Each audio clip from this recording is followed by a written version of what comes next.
Hawak na ng PNP-CIDG ang dalawang suspect sa pagkawala ng mag-asawang negosyante at kanilang kasosyo noong Hulyo. Saksi, si June Veneracion.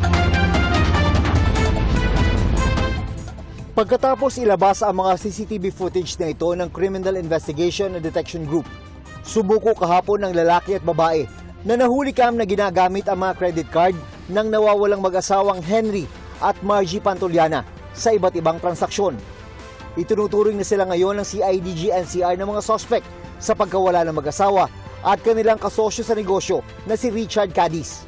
We have to dig deep into up to what extent is yung participation nila or involvement nila. As I said, sa dinami-dami ng nawawalang mga ATM or mga credit cards, bakit magkakasama na nasa kanila yung pagmamay-ari nitong mga nawawala? Sabi ng dalawang sumuko, nabili nila ang mga credit card at ATM card mula sa mga nagbabasura sa Payatas, Quezon City. Hindi raw nila alam na pagmamay-ari yun ng nawawalang mag-asawa.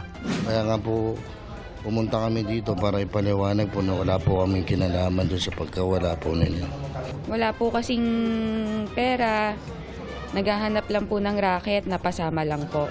Iniimbestigahan na rin ng mga pulis ang mga pinagbilahan ng mga suspect ng mga credit card at ATM card. Lumalabas na 50 cellphone ang nabili nila gamit ang mga credit card at nakapag-withdraw pa sila ng 5,000 pesos gamit ang ATM card ni Henry. Ang pagsuko umano ng dalawang suspect ay breakthrough sa kaso ng mag-asawang Pantoliana at ni Cadiz. 3 buwan ang hindi nakikita ang tatlo at hanggang ngayon, blanco pa rin ang mga investigador kung ano ang motibo sa kanilang pagkawala. Para sa GMA Integrated News, June Veneracion ang inyong saksi. Mga kapuso, maging una sa saksi. Mag-subscribe sa GMA Integrated News sa YouTube para sa iba't ibang balita.